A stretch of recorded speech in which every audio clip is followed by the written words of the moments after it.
The Medal of Honor series, Lessons of Core Values, is a production of the Army Heritage Center Foundation.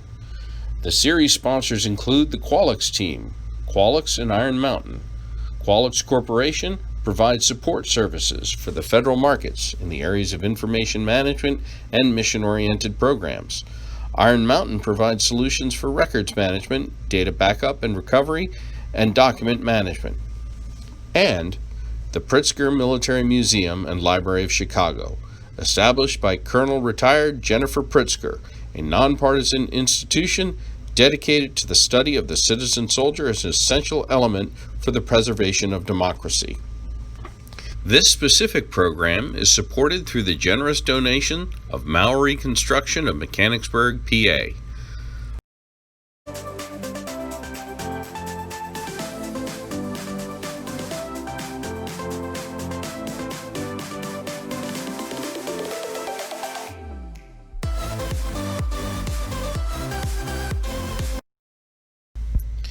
Our host today is Colonel Retired Tom Vossler. Tom is a combat veteran of the Vietnam War, a past director of the U.S. Army Military History Institute, a licensed battlefield guide at Gettysburg National Military Park, and an author of 4 books on the Civil War. Our guest is Chief Warrant Officer 4, Hershel Woody Williams, United States Marine Corps retired. On February 23, 1943, as a corporal with the 1st Battalion, 21st Marines on Iwo Jima, he distinguished himself with actions above and beyond the call of duty, for which he would be awarded the Medal of Honor. Woody will discuss the value of courage. Good evening, ladies and gentlemen. This is Tom Vossler speaking to you from my farm here just outside the Gettysburg battlefield. And welcome to you on tonight's program. This is the second of 7 scheduled programs talking about the Medal of Honor and the core values of the Medal of Honor Historical Society. So our guest, the Medal of Honor recipient tonight is Corporal Woody Williams, United States Marine Corps, one of 2 surviving World War II Medal of Honor recipients. And Woody is going to give us some idea of life in the Second World War as a United States Marine fighting in the Pacific Theater of Operations. And Woody, hello. Hello. How you doing today? I am doing very, very well. You're looking good. You're looking good, buddy. So, you know, I believe that as I study these Medal of Honor recipients, over 3,500 of them since the medal was first started back in the time of the Civil War. What I see are common men for the most part, rather than royalty or anything like that, but common men. So Woody, to get started, I'm going to ask you to tell us a little bit about yourself. How'd you grow up? Where'd you grow up? What was your growing up like? Okay. Well, I was born out in the country. There were 11 in our family. And when I was about 5 years old, my father started a dairy farm. And that's how we made our living. We got enough cows and milked them every day. And we had a good sized farm where we raised tremendous amount of produce. We had an orchard around the house. And of course, big gardens and chickens and all that sort of thing that goes with a farm. So I grew up with that, and we would take milk to town about 7.5 miles away every morning and deliver it house to house in the community, what we called our hometown. And the people would order whatever they needed in the way of produce, and we would deliver that house to house. The milk in those days was in glass bottles. They were either pints or quarts, and we didn't have any refrigeration, so we had to have an ice box. We had a huge ice box in our basement, so that as we would milk and cool the milk, we had a cooler that contained water and ice, and we would pour the milk in a container on top, and it would run down the side of this cooler. And as it did, it would cool the milk, take the heat out of it. We would bottle it, then we'd put it in the ice box overnight. Next day, we would deliver it to town. There were no grocery stores on the corner. You couldn't go to markets because there were no markets. And so that was the only way the people could get butter and cream and milk and chickens and eggs and whatever. And that's how we made our living during my growing up years. Well, eventually you're going to make your way out west, though, out to Montana, is it? Yeah, West Montana. In the Civilian Conservation Corps. Yes. This is before the war now. So what was that all about? Well, my brother next to me, the next one up, when he was 16 years of age, and at that time in life, if you were 16, you could join a Civilian Conservation Corps that was started during the middle of the Depression to give youth somewhere that they could go, perhaps learn a trade, and receive a little money every month for being in the Corps. Of course, they furnished all the uniforms and food and medicine and whatever you needed. But it was almost like being in the military. You were certainly controlled while you were on the base, we called it, or in the camp, we called it. And the camps were run by military people. We had an individual that we called the commanding officer. We had a first sergeant, a mess sergeant, and we had some kind of Army clerks that did all the administrative work. But all the individuals in these CCCs, we called it, worked off the base. We had projects off the base, making parks, building buildings, building bridges, building roads, building pathways through force for park service, all of those things. So when he joined, my brother joined, I was about, I just reached my 15th birthday, I think. But he would come home occasionally. He'd have to thumb home. He was about 60 miles away from home, and he'd thumb home on Friday evening, then thumb back to base on Sunday, and he would have some money. So when I got to be 16, that's what I decided I was going to do. Our mother was not very pleased with either one of us, but I thought I would go to the same camp where he was. We would be together because we were pretty close as brothers.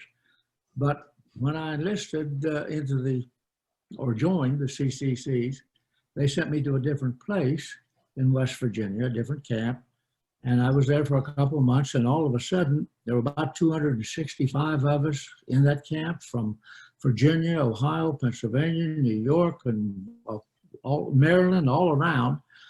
They shipped us by train all the way to Whitehall, Montana.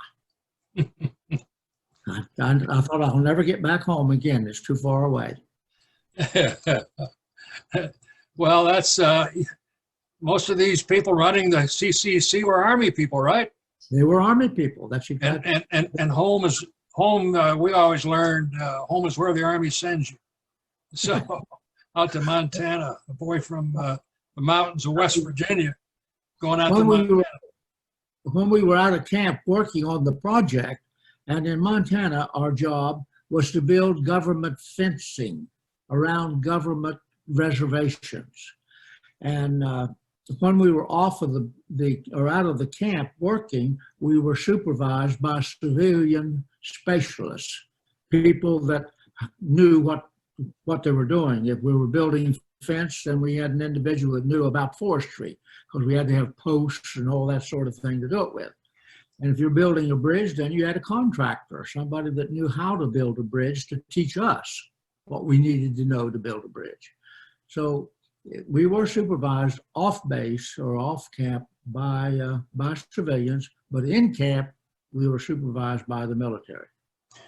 Well, that certainly was a good program, that Civilian Conservation Corps, young men out doing work for a little money. And we had 2 Civilian Conservation Corps camps here at Gettysburg during the Depression years. of the 1930s, and a lot of road building and bridge building, just what you said, was accomplished by those two camps here at Gettysburg to preserve the battlefield of what we have here. So let's go back to, this is all just before Second World War begins. And it's going to begin for the United States December 7th, 1941, with the attack by Japanese forces against our naval base, Pearl Harbor, Hawaii. Where were you, Woody, when that happened? How'd you learn about it? I was in Whitehall, Montana at the time on December the 7th, 1941. I was 17 years old.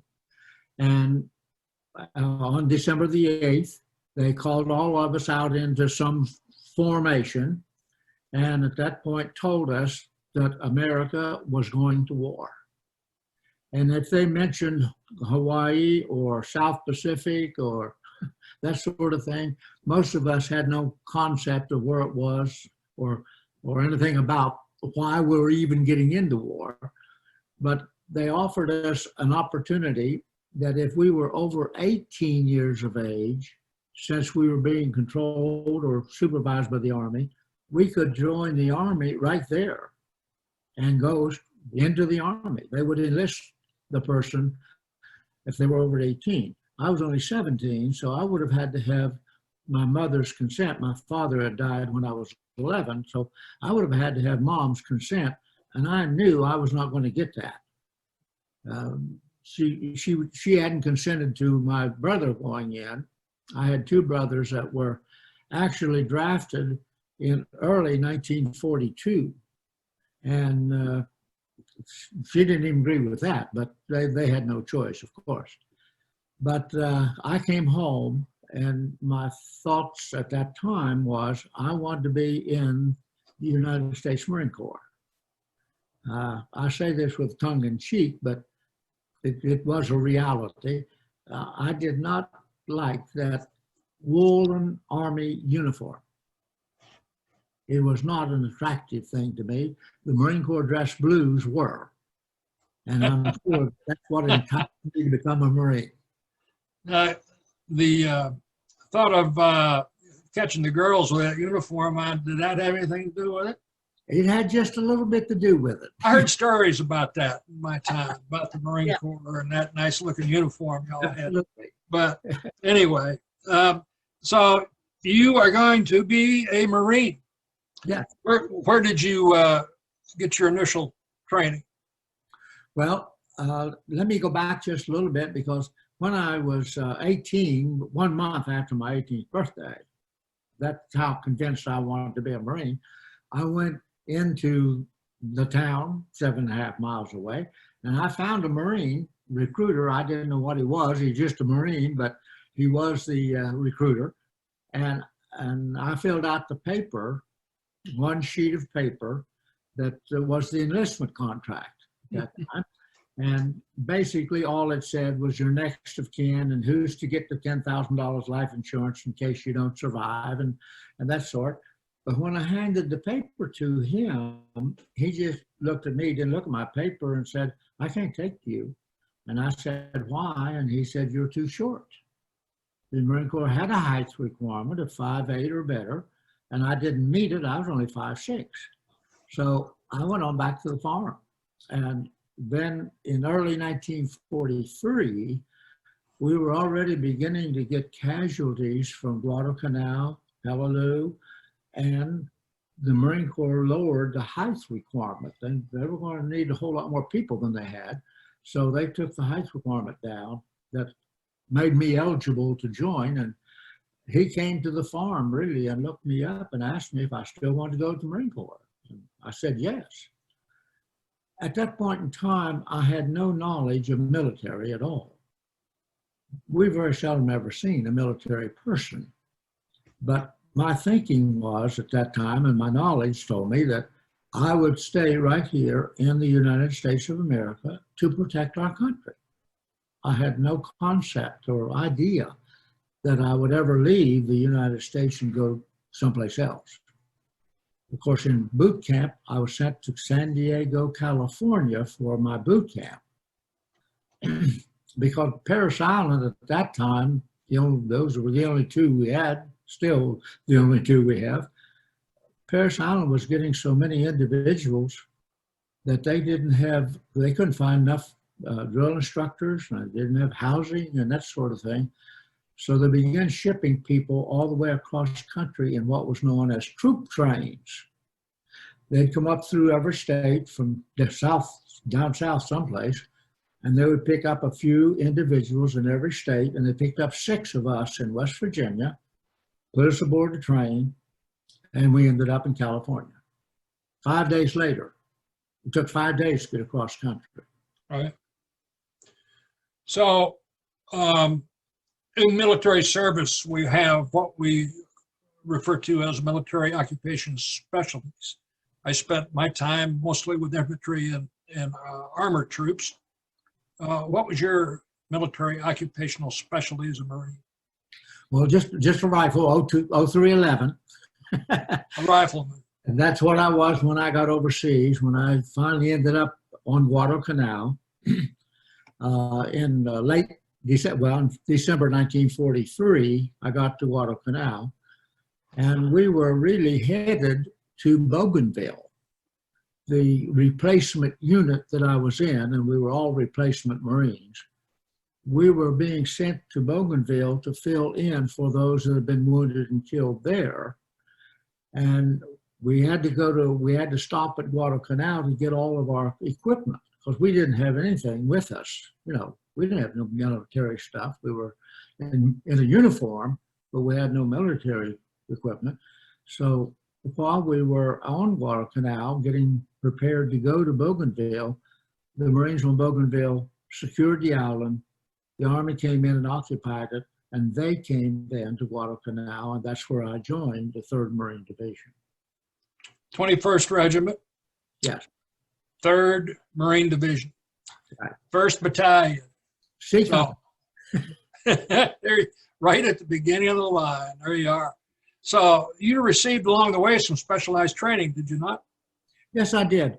While we were on Guadalcanal, in fact, it was sometime in January of '44, we received these huge wooden crates into the company. None of us knew what was in them, but when we broke them open, here was a flamethrower that none of us had ever heard tell of and certainly had never seen. And we got the flamethrower out, and of course it was a rarity, quite naturally. And it had a manual with it that told us all the parts and how to take it apart and put it together and how much fuel it held and all that sort of thing. But there were no instructions with it to say, how do you use this thing? What do you use it for? And we had to learn that ourselves because nobody in our unit, in our battalion, had ever seen one either. So nobody was trained in it to be able to train us. So we had to figure out how to use the thing in combat. And the fuel that they first had for them was a phosphorus powder that we mixed with gasoline that turned it into a sticky gel. When it hit you, it stuck to you. And phosphorus in it would just keep on burning. Now, no flame, but it kept on burning. And if you tried to brush it off, all you did was make it worse because all you're doing is spreading the burning. But the gunnery sergeant that we had, he was an old China Marine that was in China in the mid-30s.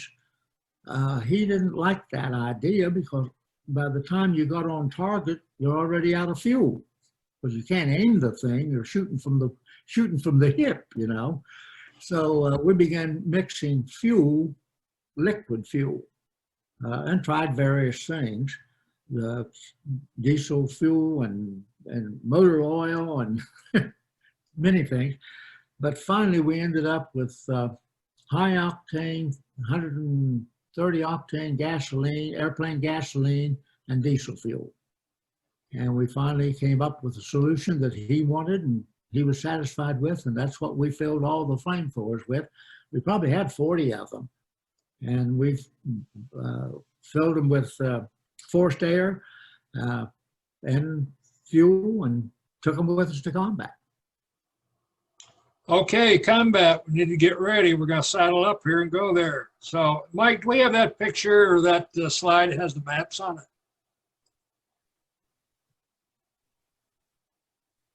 Just to acquaint the audience of what's going to happen here in February 1945, the Allied forces have moved across the Pacific Ocean there, headed toward the home islands of Japan.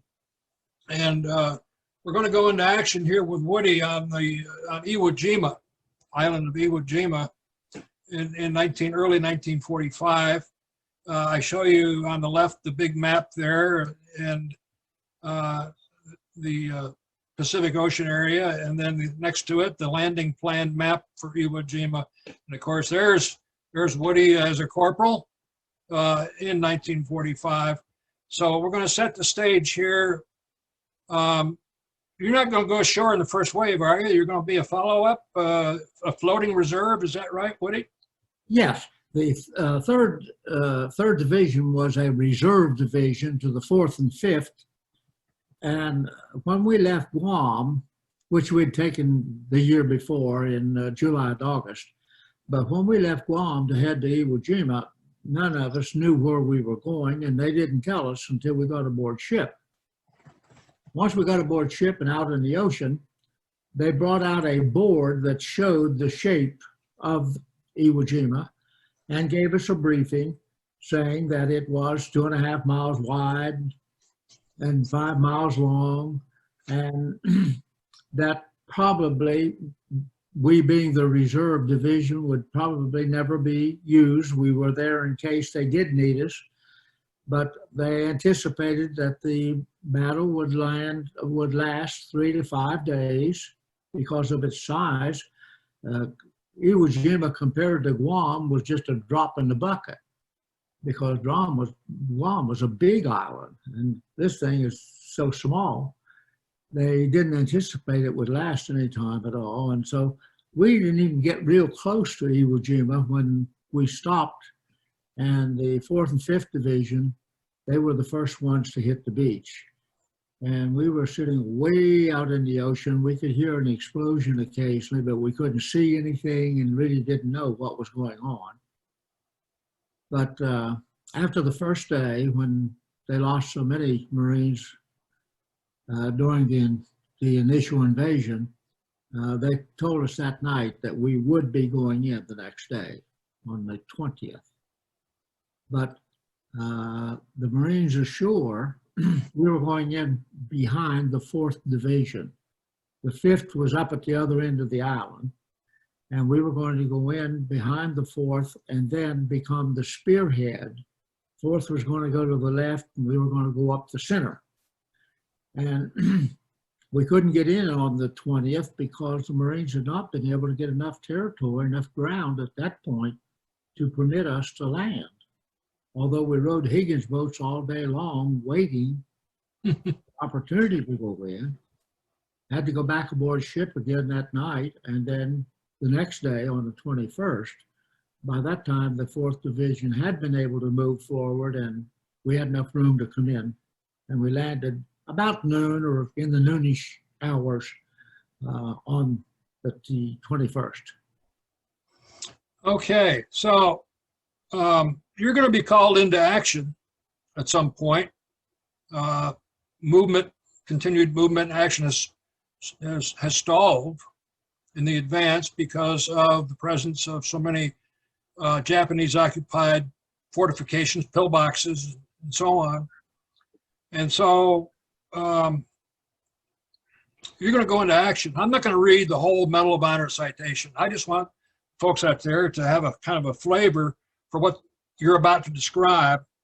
And the Medal of Honor citation for Corporal Hershel W. Williams, Woody Williams, it starts like this: for conspicuous gallantry and intrepidity at the risk of his life above and beyond the call of duty. Serving with 1st Battalion, 21st Marines, 3rd Marine Division in action against Japanese forces on Iwo Jima, 23 February, 1945. Woody, what happened? Well, when we finally got ashore, since we were going to become the spearhead, our immediate objective was to cross the first airfield. And now we're on the first days, 22nd February, we couldn't move. They had us pinned to the beach. But on the 23rd, we began to move, and we were up at the edge of the first airfield. And we were getting prepared to cross the first airfield.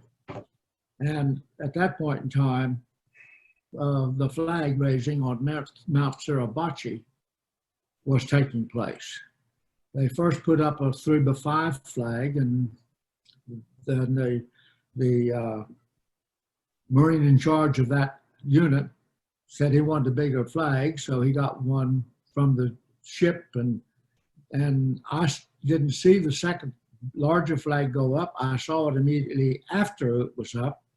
I'm like other Marines, trying to hide myself somewhere for protection from mortar and artillery, and I see these Marines around me yelling something about a flag and looking back toward my left, over my left shoulder toward Mount Suribachi, and some of them are firing their weapons into the air like they're shooting birds or something. And so I get up to look also, and I see the flag flying for the first time on Mount Suribachi. So I had to celebrate too. I started doing the same thing they were doing, firing my weapon into the air. But that only lasted for a very short time, and then we got orders to move across the airfield.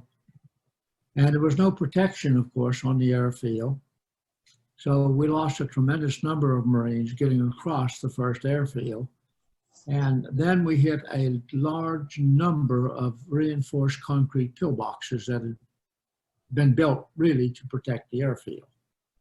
And when we tried to move through those, they had all the advantage because they had a whole field of fire. They could fire in any direction practically, except backwards. But all we had was just a small opening in the front of the pillbox to shoot at. And we were losing Marines and not gaining anything. If we would move forward, then we'd have to back off. We'd move forward and have to back off. And when I arrived at the beach on the 21st, there were 6 Marines in my little special unit that we had, Flamethrower demolition unit. And they had placed 2 of those Marines with each of the company, A, B, and C. So that used up the 6 Marines. I stayed with headquarters company because my job was to make sure they had everything they would need to operate. And by the 23rd, the day the flag went up, they were gone. I never knew whether they were wounded or killed, and I still don't know to this day. But now I'm the only flamethrower operator remaining in C Company, in Charlie Company. So the company commander realized he was not going to make progress by approaching the pillboxes from the front. So he called for a meeting of all NCOs. And in our day, you had to be a 3-stripe sergeant or better to be an NCO, and I'm a 2-stripe corporal, so I didn't think I was involved or was, had to go to that meeting. But my first sergeant told me, I'd been acting sergeant for months. By the way, they didn't pay me for it either. Didn't pay you for it either. Right. But he told me that I needed to go to that meeting, and I did. And we gathered in a large shell crater so that we could get down below level ground. And that's where he was trying to figure out, what are we going to do from here? And that's when he asked me if I might be able to do something with the flamethrower against the pillboxes. And I'm the only one in the company. So as I have said many, many times, I have no idea what my response was, but Marines later said my response was, I'll try. So he assigned 4 Marines to assist me, to give me some protection as I would advance toward the pillboxes. And when we got ready to move out, I put 2 to my right and 2 to my left and instructed them, whatever pillbox I'm going to, you shoot at that hole in the front of it, that aperture, so that they can't shoot at me. And we moved out. I took what was known in those days, and I guess the term has almost been forgotten, a pole charge man. Before we left Guadalcanal, we made up, took a 2x2 piece of wood about 8 feet long and put a 12-inch board on the, nailed it to the board, to a 2x2. And then we would put demolition on that board and strap it on. All we had at that time was duct tape, but we'd tape that thing on there. And when we would burn out a cave or a pillbox, the pole charge man's job was to run in and put it in where we had just used a flamethrower, set it off just to make sure everybody in there was gone.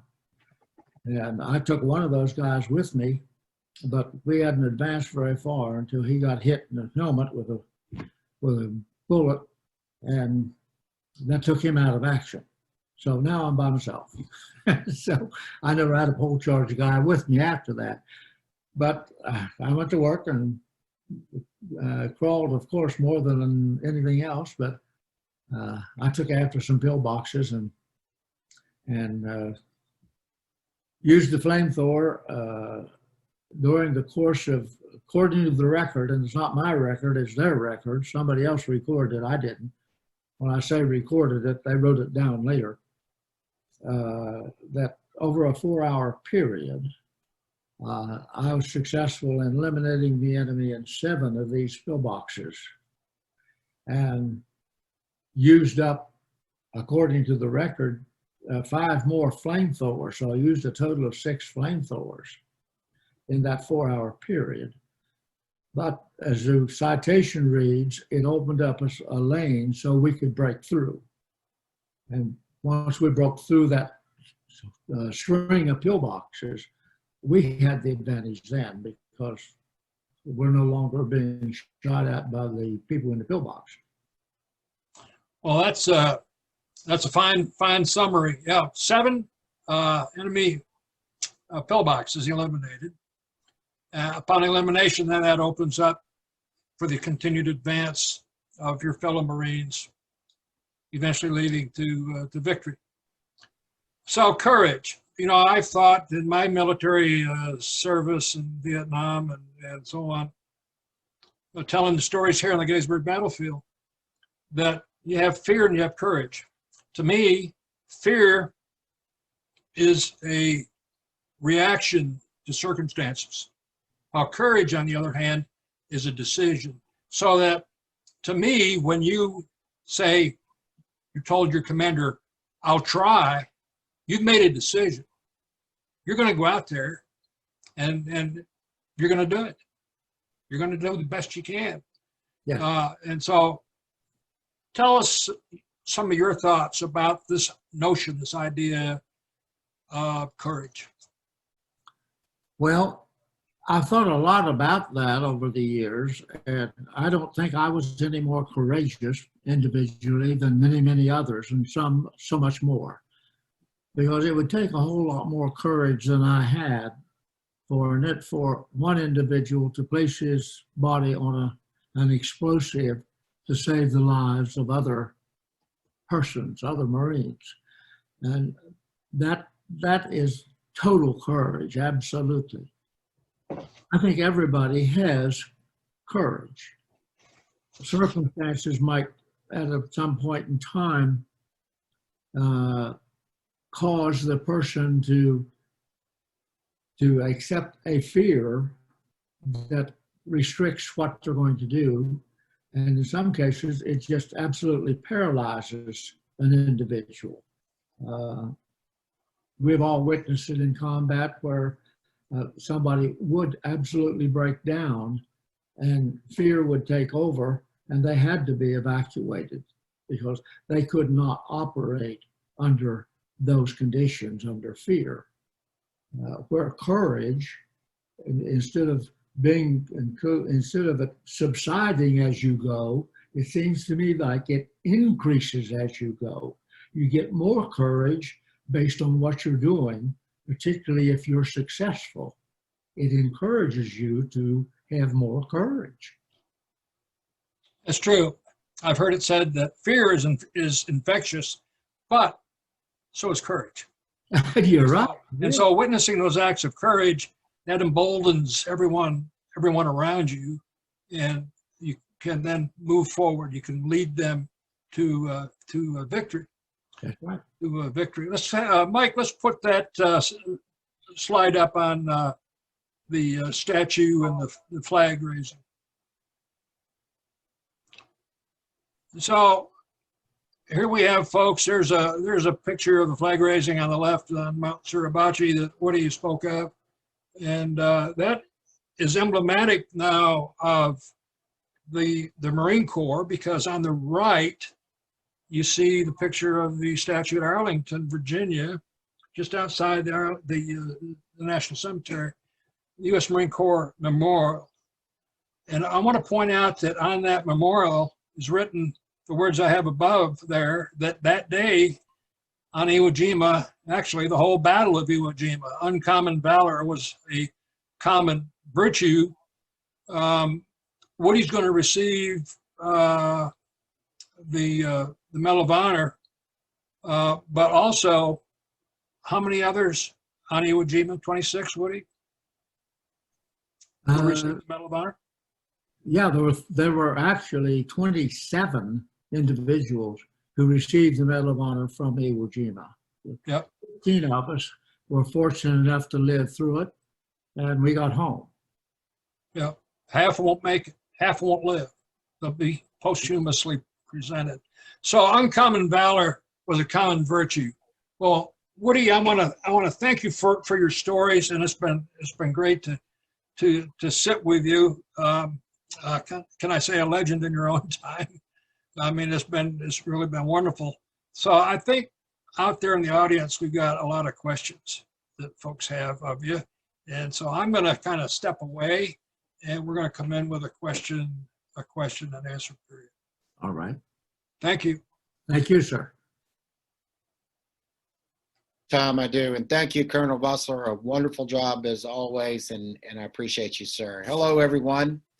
I'm Tim Nelson, and I'm honored to serve as the Chief of Development for the Army Heritage Center Foundation.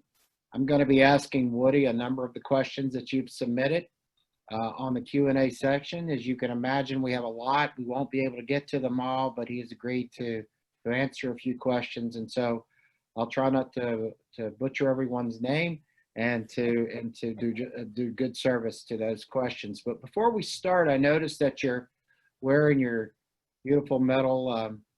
Woody, thank you for that. I understand that your original medal is on display at the wonderful Pritzker Museum, Military Museum and Library in Chicago. That is true. Which president presented the medal to you, sir? And were you nervous or excited? What did it feel like? Well, it was Harry S. Truman, and I was a very shy, bashful country boy, never even expecting to see a president, let alone stand in front of him nose to nose. And I was so frightened, I really couldn't think straight. And my body would, the adrenaline was running so rapidly, I couldn't keep my body quiet. It continued to shake. And it's a day that I will never, ever forget. Wonderful, wonderful. So here we go with some of the questions. Firstly, and in no particular order, I'll do the best I can. This from a retired Navy commander who's asked, is there a difference or a translated difference between physical courage and emotional courage? And how have you been able to translate that to your everyday life since the war? Well, personally, I can't see a particular difference between the moral and the physical. I think basically you have to have the moral to start with, but that develops into physical if the occasion arises where you've got to use that courage in a physical way. But I think everybody has some courage in them. I really believe that.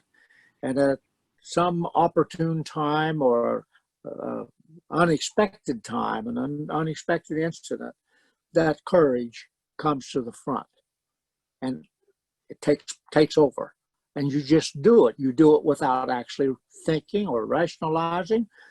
If you stopped and thought about it, you probably wouldn't do it. But Well, go ahead. Sir. well, I think of a fireman running into a house to rescue somebody. Well, if he stopped and thought of the danger that he really is going to face, and he may not survive that instant, it might change his mind. But it doesn't, because he goes. I think of the Marine or the Army guy that throws his body on a hand grenade or an explosive to save the lives of others. If he stopped and rationalized that, he probably wouldn't do it. But courage took over and became dominant, and he just had to do it. Thank you for that. And thank you, Commander Wells, for that question. So here's a few people asked this question, and I'll probably miss a few names, but Rohit and Rob and James, just to name a few, have kind of asked since your return from the war, how have you seen, or what are some of the opportunities that the everyday person can apply? You just gave an example of the fireman. What are some examples that everyday life people can support showing courage? Boy, that is a tough question. It is. It really is. But, if somebody has an idea that no one else has come up with, that takes courage to put yourself on the line and do something that other people wonder about. Why is he doing this? And yet it comes out to where it is a very beneficial thing to numbers of people. But it took courage to make that initial step to start, because you don't know whether you're going to succeed or not. Sure. And if you're a failure, that's going to bother you because you failed. But courage gives you that whatever you need to make it a reality. Thank you. So Claire has a question.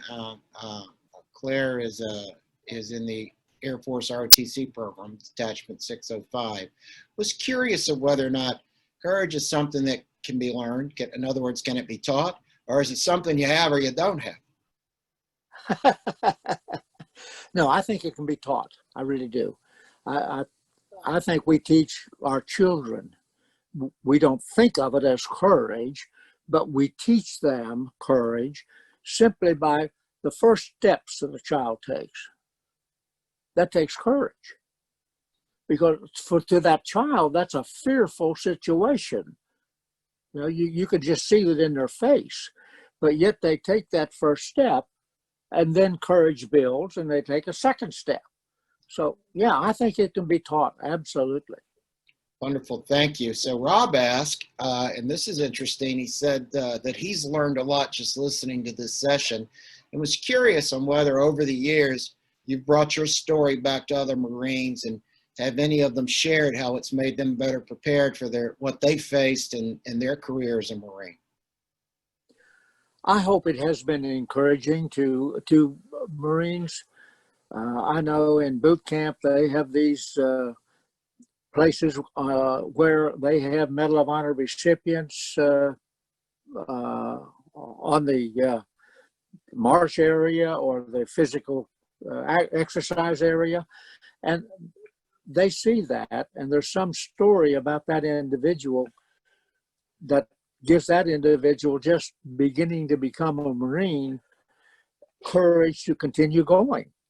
So I hope that some of what we have said and done has been encouraging and enticing to others to maybe explore something they'd never thought about before. Well, thank you. So, Ahilan, if I have that name correctly, Mr. Kumar, Ms. Kumar, how did it feel? This is a fun question, maybe. How did it feel to physically operate a flamethrower? You see it in the movies. I mean, what was that really like? Can you describe that? Yeah, I can remember in the very early stages of learning how to operate and use the flamethrower, we of course, we were not in combat. We were in training, but we set up a thing that looked like a pillbox or something. We used some logs and put up something so that we'd have a target to shoot at. And we had to learn how to do it and what not to do. I can remember firing a flamethrower into the air, and we had a wind. Well, the wind was blowing toward me, so the flame went out, but the wind caught it and brought it back. And we didn't wear gloves or anything of that nature, But I remember burning all the hair off my arms and scorching my eyebrows, because it backfired. So we learned, don't shoot it into the air. Shoot it on the ground and let it roll, and it won't bounce back at you. There you go. There you go. Sir, we have a question from Trinity, who appears to be soon to be a leader, and it was curious with regard to courage. There's individual courage. Is it separate for leaders to how the courage that they have to display, things they may have to do differently than individual courage? I think so. When you take the responsibility of a leader, it's multiplied by the number of people you have in your command. And so if you have a captain that's in charge of a company, he can't think just for himself and of himself. He's got to think of everybody else in that company, in that area. So that takes a tremendous amount of courage to be able to tell an individual, this is your duty assignment, and yet you don't tell him that it might cost him his life, yet you have the courage to tell him this is a job that must be done. And by his courage, you do it. Yes, sir. So Lisa has a question. First off, she wanted me to tell you that it's a great honor to be here and to hear you, and that she wishes that God blesses you for your service to the country. Thank you. Her question is, what one piece of advice would you give to new or junior Marines that are just starting off? I get that question a lot. In fact, I got that question not too long ago from a great-grandson that is going into the Marine Corps on October the 5th. He's reporting to Parris Island to start his boot camp. So that question came up with him.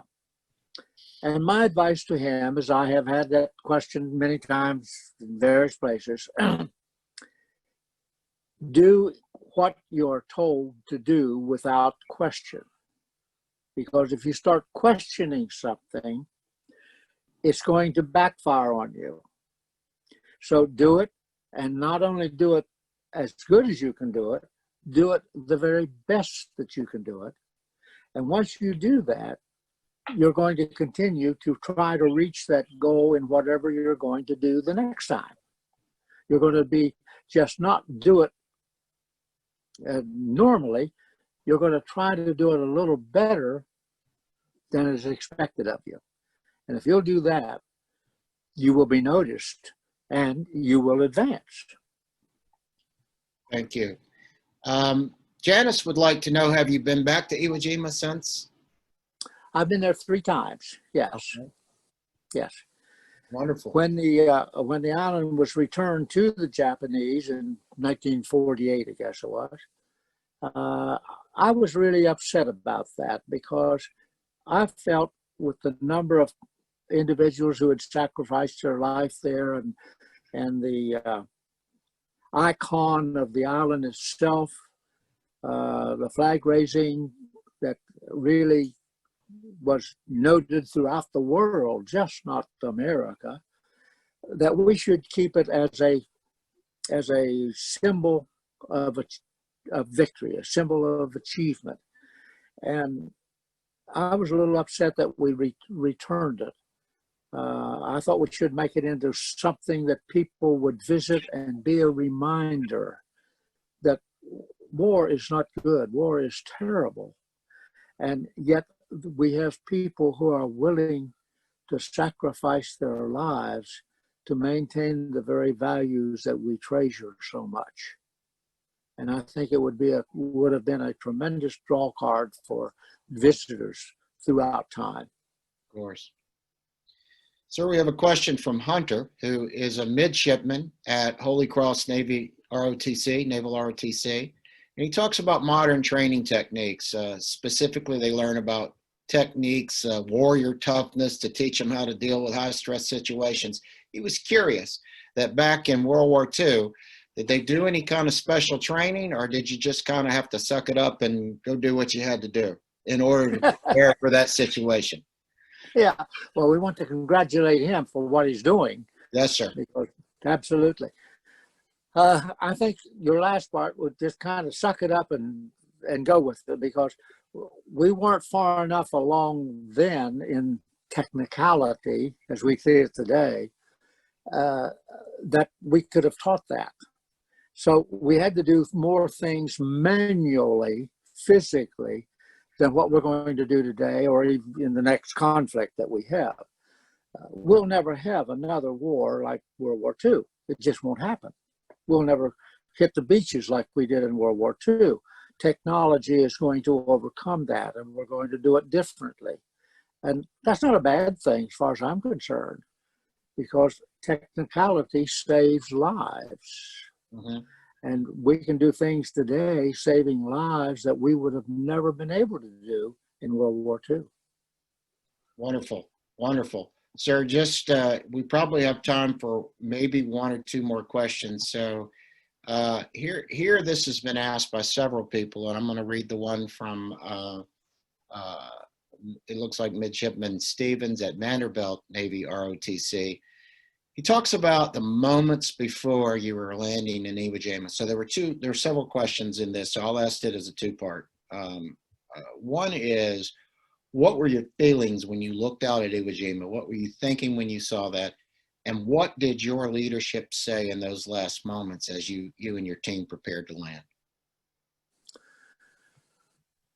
Well, I have to back up to say that when we got off of the ship into Higgins boats, we were a long ways out from Iwo Jima. We really couldn't see the island itself. It was too far away. We could, at that point in time, see smoke and explosive. We could hear those and that sort as we were in the Higgins boat preparing to go ashore. But once we started ashore, all of us had to get down in the Higgins boat below the sides of the Higgins boat, so we would be protected from any kind of explosive that would hit into the water, or that would be machine guns set to fire when we got close to shore. So we all got down, hunkered into the Higgins boat. When we hit the shore and the ramp went down, then we came out just as hard and fast as we possibly could to find some kind of a protective situation. If we could dig a hole in the sand, that's what we did. If we could get behind something, that's what we did to protect ourselves.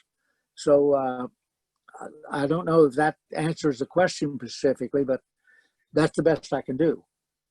Thank you. And I'm going to ask you, there are so many, we could probably go on for hours, but I respect your time, sir, as I know the attendees do. So let me just ask you, several people have asked some version of this question, and it had to do with the fear that must go through the minds of all those around them, and instilling that courage and being able to do that. How was the fear anything you've ever felt like that before, and how did you how did you make the decision? What drove you to overcome that fear, sir? Well, certainly I have said many times that a person who says they do not have any fear when they're being shot at or mortars are dropping around them or something of that nature, I don't think that's being truthful. I think there is a fear there. The important thing is, to each individual, they must not let the fear overcome or overshadow what they're going to do. If they do, and we have seen this in combat, where fear took absolute control of an individual, and they had to be evacuated because they could not operate under those conditions. So you have to think. We use the word positive today, but we didn't even know that word back in World War II, I don't think. But you have to think that what you're doing is correct. You have a cause for what you're doing, and you must absolutely succeed in what your goal is, to satisfy yourself and to satisfy the cause for which you're fighting. Wonderful. Sir, we've certainly taken a lot of your time. There are many more questions. We will collect those questions and we'll do our best to try to work with Woody's a very busy man. I can't promise you any answers for that, but we will do what we can. So thank you again to you, Woody, and to you, Tom. It was wonderful. And to all of our attendees, I'm glad you were able to make it, and I'm sure that you will agree that this was a very special time together. Before I turn this back over to Colonel Vossler, we hope you will come back next week and attend our third of our series of our 7 webinars, where we'll be honored to host Medal of Honor recipient Colonel Jack Jacob, who will talk about the value of citizenship. So we will see you next Thursday at 5 p.m.